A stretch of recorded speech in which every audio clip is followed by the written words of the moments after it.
excited to be able to announce that our expectation for starting up the facilities project in Anderson campus is early next year. We're on schedule to seek state approvals starting in September and final approval in December for expanding automotive technology, adding a diesel and heavy diesel certificate at the Anderson campus, as well as expanding mechatronics at that campus, expanding heavy equipment, and CDL, all located at the Anderson campus. We are estimating that to be about a $31 million facilities project that will kick off next year and take about 16 to 18 months to complete. Definitely have integrated EV into the automotive program, and we're looking at ways that we might be able to get into the marine motor repair, marine motor maintenance as well into the future. We have to get the facilities built, and that's usually about a 16 to 18 month lead time. And this will be a pretty substantial premier auto mechanics building, right? It will certainly be that, with the opportunity to expand. It will already expand our program, which is pretty much full right now on the Pendleton campus. So we're moving that program completely from the Pendleton campus to the Anderson campus. And this will provide more opportunities for students. And if we see that program continue to grow, we have the ability to expand the program even further. So we're proud to say that we continue to be the only two-year college in the state of South Carolina that meets and exceeds all state performance metrics. We just got our most recent national benchmark study back, and we're in the 98th percentile in transfer student success. We're in the 93rd percentile in student success overall. So we're in the 90th and above percentile in all of the metrics that matter to the community. So we're really excited to say that we've also seen continued growth in enrollment this past fall. We grew a little over 2.5% this past spring, 5%, and this summer 10%. And we're seeing a significant growth pattern right now for the fall term, which starts August 18th. We're hoping somewhere around 5,900 to 6,000 students enrolled in the credit programs this fall. And we enroll each year, including our non-credit programs, over 9,000 students annually. So we've got a new facility coming on board right now. We just finished and opened up for students this spring a renovated and expanded Oconee Hall, increased the number of classrooms, created a terrace for students, much better learning environment for students. And building on those learnings, we were able to demolish our original building, Pickens Hall, that was built in 1963, I believe. And we are under construction right now, running ahead of schedule. Steel is going up, so people driving by the campus will see crane up there erecting steel. We're planning to have our topping out ceremony on August 14th. And so we're moving right along. That new building will be available for the spring of 2027. Moving into, that will have programs like cybersecurity, expanded business administration.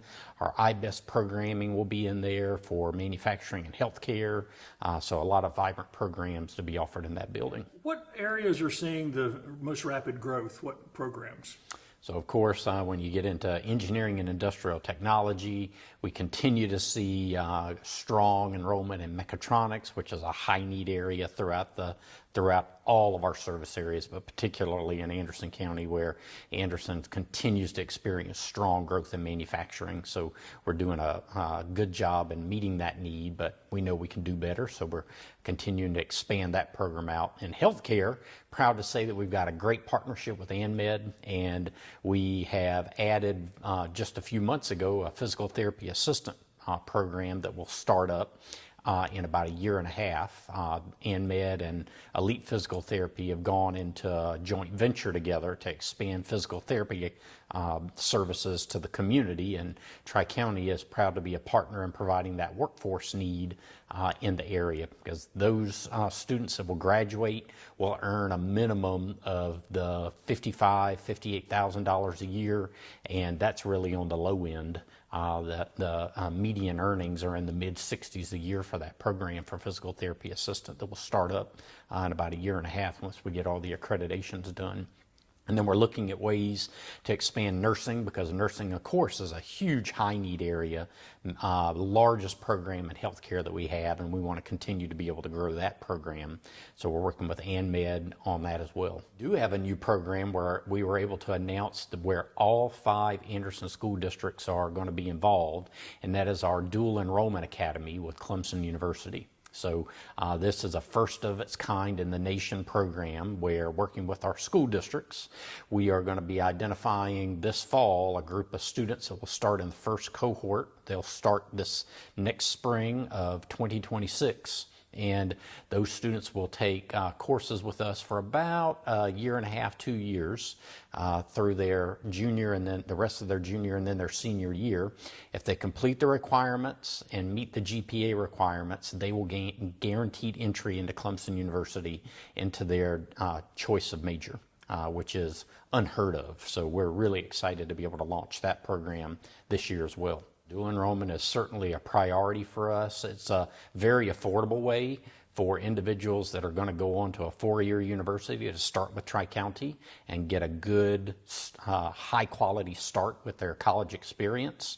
And then for students that want to move into technician programs like HVAC, mechatronics, automotive technology, we have technical career pathways that have been running for nearly 11 years, and those are collaborative opportunities with all of our school districts. We actually continue to grow and run the mechatronics program for Anderson District 1 and 2 Career and Technology Center.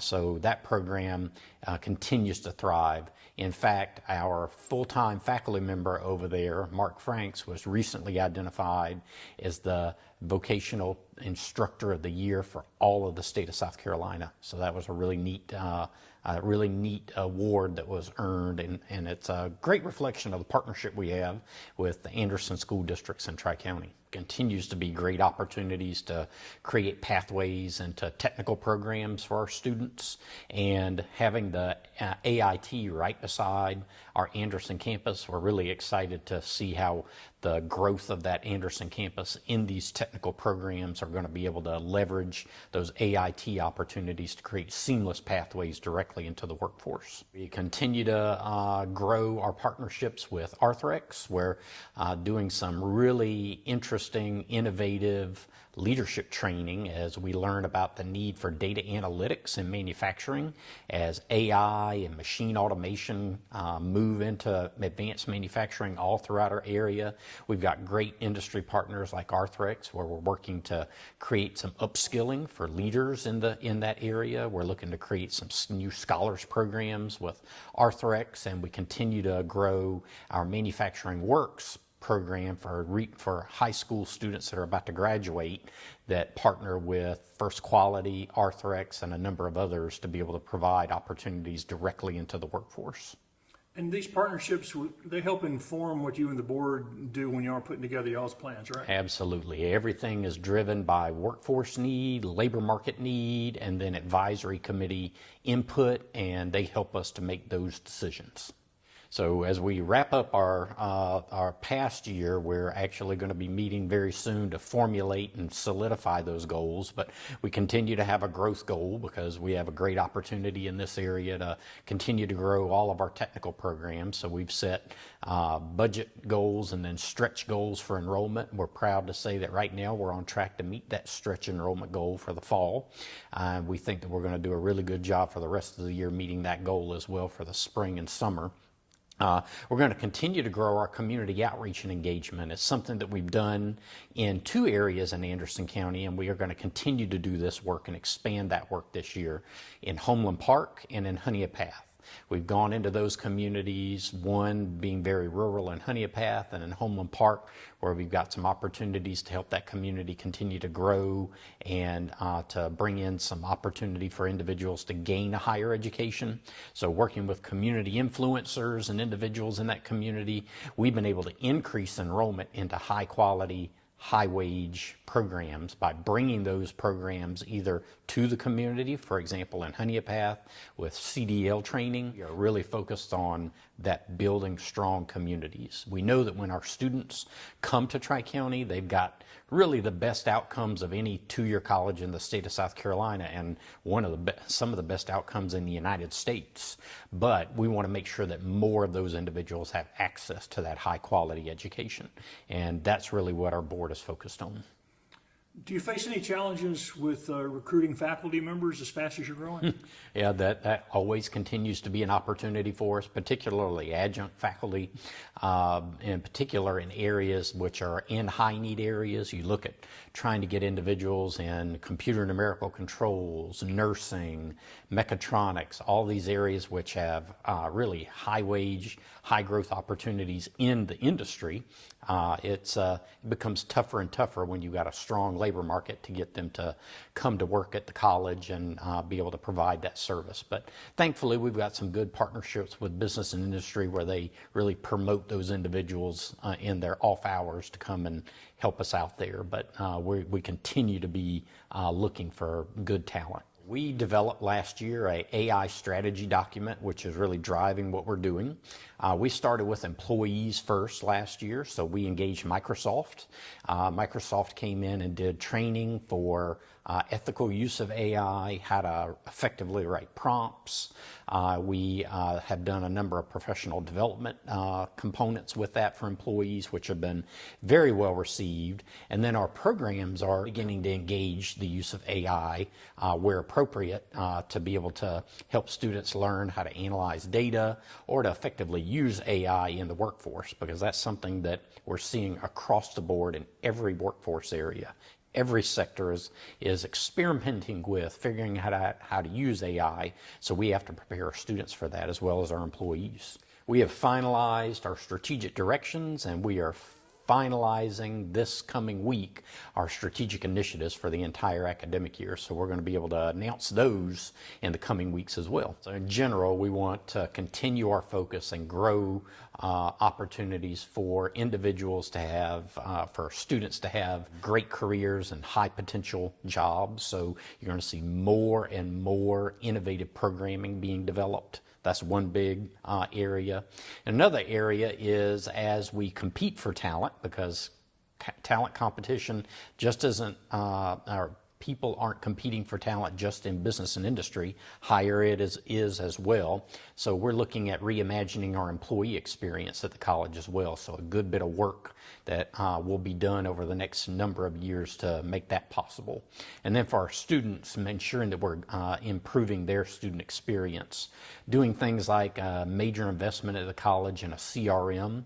Businesses use and industries use a CRM, or a customer relations management tool, to manage the relationships with their customers. We have adapted that for our students. So we are implementing right now a retention suite for our students that will seamlessly help our students to ensure that they are continuing their education at Tri-County in a very customized way of things they need to do next, and also alert our employees when students run into trouble in a more predictive way. So we're integrating or looking at the integration of AI into that as well.